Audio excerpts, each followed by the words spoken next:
Tim Napak Tilas akan mencoba menelusuri jejak situs tersebut. Simak liputannya hanya di channel Napak Tilas. Jangan lupa like, komen, share, dan subscribe.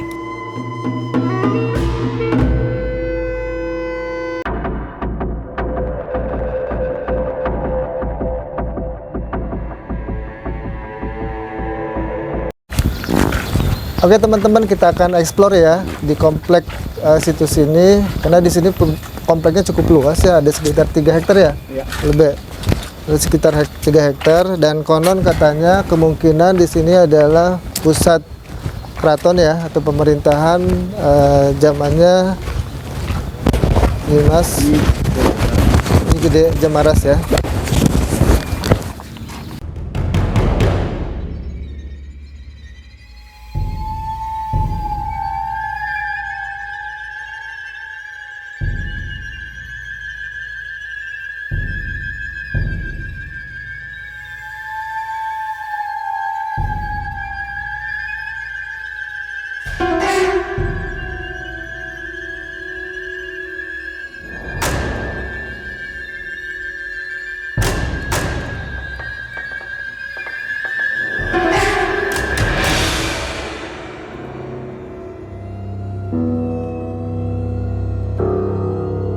Oke teman-teman, kita sudah berada di situs yang lainnya, masih satu komplek dengan Nyimas Gede Jamaras, yaitu situs Buyut Santri ya. Kita coba explore ada apa aja sih di situs ini. Pak Lebe, boleh diceritakan tentang Buyut Santri ini? Jadi berdasarkan cerita dari zaman dulu bahwa di Jemaras itu ada tempat mengaji. Kalau sekarang semacam pondok. Makanya pertama kali di Jemaras ya di sini tempat mengaji para santri-santri, bahkan dari Ki Gede yang dari Mataram, yang makbarunya sebelah selatan itu di sini. Maka di sini diceritakan bahwa ada pesantren zaman dahulu. Cuma setelah kami umuran sekarang memang tidak menemukan bukti secara fisik, tapi hanya ada makbaroh yang disebutnya Buyut Santri. Nah di sini makanya dari cerita dulu bahwa di Jemaras adalah ada pesantren. Alhamdulillah terbukti sekarang juga ada secara generasi penerusnya. Jemaras Kidul dimulai tahun 2000-an itu dibangun pesantren yang kekinian, pesantren modern. Mungkin berawal dari cikal bakal dari Buyut Santri yang berjuang dengan Buyut Santri dan Kirani ya di area kompleks ini. Nah, cuma memang dari berdasarkan batu bata, ukuran, terus nisan yang tertulis, memang disinyalir disinilah kompleks daripada pesantren yang ada di Jemaras Kidul. Karena memang tadi dari Les Bumi juga meneliti dari nisan, ukuran nisannya, tulisan yang ada di nisannya. Cuma memang tadi karena kita masyarakat tidak mengerti, akhirnya apa? Makam-makam kuno ini tidak terpelihara. Padahal ini adalah sebagai bukti fakta tahun berapa ini ada kan. Jadi memang kita hampir kehilangan jejak, tapi dari beberapa kuburan-kuburan yang ada di sini, alhamdulillah kita masih menemukan perkiraan tahun berapa ada. Gitu. Biasanya orang datang ke sini itu dari mana aja Pak? Ya alhamdulillah yang datang itu dari sini aja, dari desa Jemaras.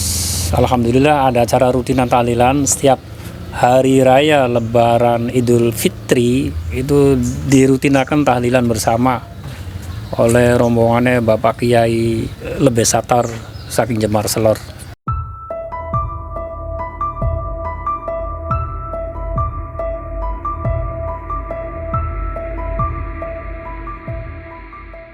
Menurut penjelasan umum, informasi, ini sebenarnya benda-benda pusaka.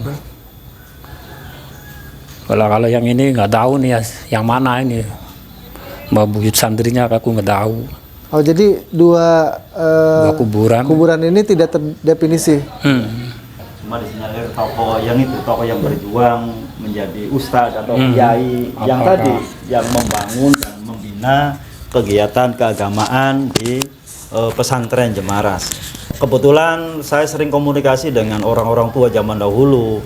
yang setiap kalau malam Jumat membersihkan makbaro-makbaro.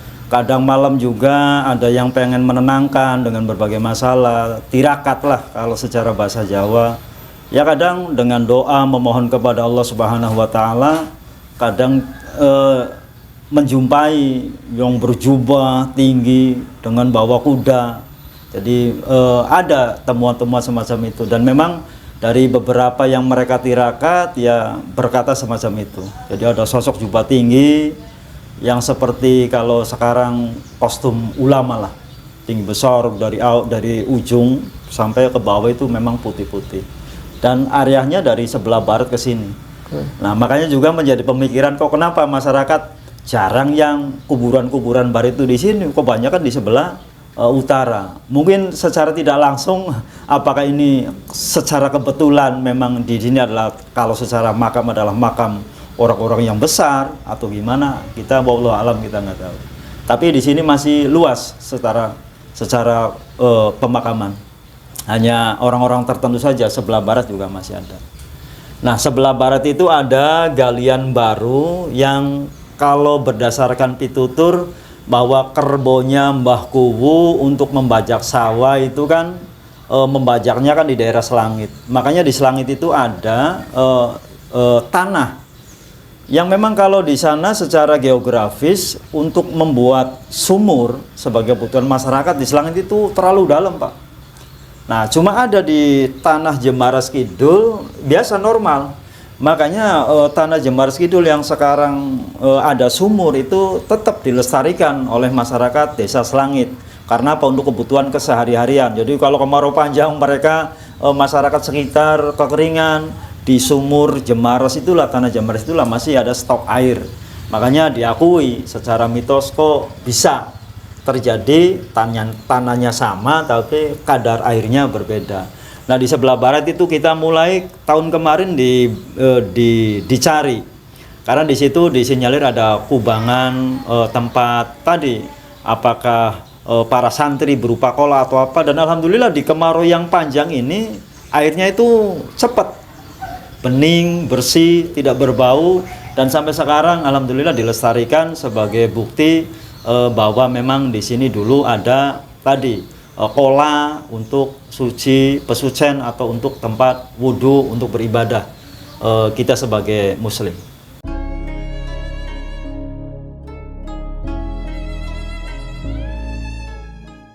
Nama buyut santri masyarakat Jemaras menyebutnya Ki Wiraguna. Itu sebagai tokoh ulama yang pertama kali di Jemaras Kidul yang membimbing santri dan kajian-kajian Islam pada zaman dahulu. Nah, di sini juga ada temuan-temuan dari arkeolog yang kemarin dari Bupar dan dari penggiat sejarah. Ya, ini salah satu makam, mungkin makam tertua ya, mungkin antara abad 19-18, karena dilihat dari artefak-artefak bata yang ada, batu bata yang ada di sini. Ukuran pun masih besar, lebar, tinggi dan panjangnya. Beda dengan bata-bata yang sekarang, itu lebih kecil. Jadi kalau melihat ini, kemungkinan ini bata di abad kurang lebihnya abad 18 sampai 17. Nah, ini salah satu makam, mungkin salah satu makam para santri atau para masyarakat pejuang-pejuang di waktu zamannya. Salah satunya bisa jadi antara di tahun pas peperangan Kedongdong di Bagus Rangin, ada juga zamannya Mataram ke sini ya, bukan Mataram lama tapi jabat tahun 18 itu, abad 18 itu perang Mataram. Dan salah satunya perang yang terkenal di Cirebon itu salah satunya itu Mata Ngaji. Kemungkinan salah satunya itu karena banyak waktu itu orang-orang, salah satu mungkin pihak-pihak keluarga besar dari Kecerbonan, Kesepuhan itu yang tidak bisa pulang karena waktu itu ada perang yang namanya perang Mata Ngaji. Walaupun di abad tahun 18 itu kurang lebihnya Mata Ngaji itu, dan kemungkinan persinggahannya salah satunya di sini karena antara jarak dari Kedongdong ke Kesepuhan atau ke Cerbat Keratonan itu salah satunya jalur yang dijalani oleh para sejarawan itu salah satunya di Jemaras Kidul. Mungkin salah satunya itu dilihat dari artefak-artefak yang ada. Nah, kalau makam-makam ini terdefinisikan nggak siapa-siapanya? Kalau terdefinisi siapa-siapanya kita kurang tahu. Belum ada karena nama-namanya pun tidak ada karena cukup dengan nisanya pun hanya bata waktu itu. Dan kita lestarikan di sini khususnya masyarakat Jemaras Kidul, pemerintah Jemaras Kidul tidak berani untuk membongkar atau memilah-milah bata yang ada di sini. Terlalu besar kan. Oh iya. Bandingan bangun sih bata. Karena bata yang zaman sekarang yang dibuat itu kecil. Ini salah satunya. Ini abad kurang lebih antara 18-17. Oke, berarti ini konon kemungkinan adalah tempat santri dimakamkan di sini. Salah satu santri bisa jadi atau para pejuang-pejuang di zaman itu. Ya. Nah, ini artefak yang ditemukan di salah satu di sini dan ini bata-bata yang Mari kata. ini udah ini. Baru. Oh Ya, ya. ini produk-produk Jemaras. Terbaru ini. Nah, beda dengan produk-produk ini. Jauh. Ada yang lebih besar lagi. Kemungkinan dulunya memang seperti ini. Ini tidak Ya, dirubah ya? Tidak dirubah. Sama sekali. Masih asri dari dulunya. Kita hanya bisa merapikan saja. Kalau melihat bentuknya sih ini mungkin makam ya, bukan dalam artian ini makam asli, bukan apa namanya? Punden kayak gitu. Benda-benda pusaka bukan apa. Karena bentuk makamnya benar-benar lurus antara utara selatan. Oh iya. Biasanya kalau yang namanya pusaka itu agak sedikit miring kan. Oh iya, seperti yang di sana ya, tadi ya. Itu beda ininya kalau dilihat ini. Kendalanya tidak ada nisan yang Iya, betul. membuktikan ini makamnya siapa. Tapi kalau dari batu bata yang ada ini memang jauh umurnya. Yang dimaksud area Makbaroh Nyi Gede itu salah satunya makam-makam kuno itu di area sini. Beda dengan sebelah selatan ya, beda dengan yang sebelah utara. Gitu. Nah, ini kayak benteng kayak gini, ini kemungkinan apa nih? Kemungkinan, nah ini benteng-benteng ini pembatas kemungkinan. Dulunya pembatas bisa jadi di sana Makbaroh atau ininya Nyi Gede itu di sini itu ya tadi salah satunya tempat peristirahatan para tamu untuk mungkin numpang sholat atau numpang beribadah. Salah satunya di sini area ini yang kemungkinan besar. Makanya banyak makam-makam yang terkubur di sini. Oh, Karena di area sana lebih sedikit makam kunanya. Nah, berarti ini kayak benteng ya? Kayaknya ini perbatasannya bentengnya. Kayak perbatasan ya? Iya. Ini kalau teman-teman dilihat kita nih. bisa lihat nih.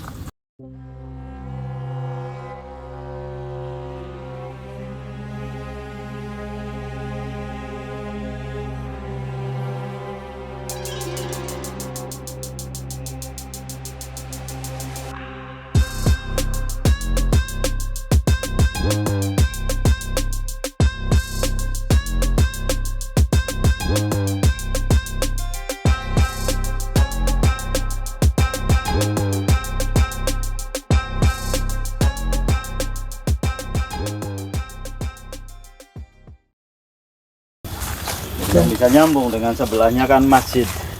Oh iya. Arah ini lurus masjid tuh. Oh iya. Jadi kalau misalkan di sini tempat pesantrennya para santri, di situ kan ada dekat dengan posisi masjid. Bahkan di situ juga sering dikunjungi karena apa? Bukan dari daerah Cirebon saja, daerah Indramayu pun mengakui bahwa ada kubu sepuh yang ternama punya wibawa dikuburnya di belakang masjid. Nah, maka di sini kaitannya dengan satu hamparan, satu wilayah. Ya memang batanya berbeda, batu batanya. Oke, itu makam juga, ada makamnya. Oh itu, makam itu. Kalau di sana makam ini makam kubu Jemaras pertama. Oh. Oke. Memang disegani sampai wilayah Indramayu kalau setiap malam Jumat apalagi mau ada pilwu mereka ziarah ke sini. Nah di sini mulai pemakaman zaman dulu lagi nih. Ini hamparannya. Kalau ke sana udah makam kuno semua. Ini, iya lama, makam-makam lama. Iya, kelihatan. Ini Sama ya. beda. Ini juga Tapi ini tidak terdefinisikan siapa-siapa. Iya. tidak terdefinisikan. Mungkin salah satu prajurit waktu pas perang Kedondong atau para santri yang waktu itu emang di sini waktu belajar bersama dengan kiai santri di sini. Yang tertua yang mana Putur? Nah, dari hasil penelitian kami, dari lihat artefak-artefak bata tadi, ternyata ditemukan satu yang lebih besar dan lebih ini lagi, ini satu. Ini beda. Oh, lebih besar iya. dan lebih panjang dari yang tadi. Dari yang tempat Yang tadi. lebih besar lagi tebal. Iya. Ketebalannya, ketinggiannya dan ininya. Dan ini kemungkinan di abad kurang lebih 15 atau 14 tadi. Dan ini Sebentar. disinyalir bata ini ternyata sama persis ada yang di Gunung Jati. Ya, lebih gede sih mau ya. Jadi kalau zaman sekarang di sana mungkin pemakaman umum, kalau di sini pemakaman orang-orang khusus, istilah makam pahlawan lah gitu. Makanya dari bukti fisik saja memang berbeda. Sampai bawah beda batanya. Satu kamar. Iya, besar banget deh batanya. Saya baru Batanya ngeliat juga. nih bata besar teman-teman. Silakan. Teh, ini pun tidak teridentifikasi. Tidak. Ya, sama karena kita kehilangan nisanapan. Cuman Apalagi tadi Zaman dulu mungkin kan pakai kayu, kalau sekarang kan zaman canggih berbeda, ada yang pakai batu, pakai granit segala macam. Ini memang asli. disinyalir salah satunya mungkin abadnya sama dengan Nyi Gede Jemaras. Kemungkinan itu antara abad 18, ini bisa jadi di 16. Kalau batu bata yang dibuat sekarang kan kadang kena hujan selama 1 tahun kena air aja kan hampir gampang pecah. Kalau ini memang istimewa sampai ibarat tuh, sampai tetap merah. Jadi Ini kalau beda. secara ini kan besaran ini akan berbeda. Tuh. Maka kemungkinan ini lebih awal dari sini Iya. tahunnya. Ya kan kena hujan kenapa? Memang tadi karena secara pembuatannya memang istimewa. Kalau zaman sekarang kan Bahannya tinggal dari bahannya beda. Jadi kalaupun misalkan ada arkeolog yang lebih ini kan arkeolog lokal ya yang kita ini belum diterdeteksi sama alat. Nah, lebih baiknya, lebih bagusnya kepastian dari abad berapanya mungkin karena alatnya. Nanti ada alat tersendiri biasanya. Jadi kadar dari tanahnya, kadar dari apa namanya itu gapurnya itu kan terdeteksi di tahun berapa itu kan itu.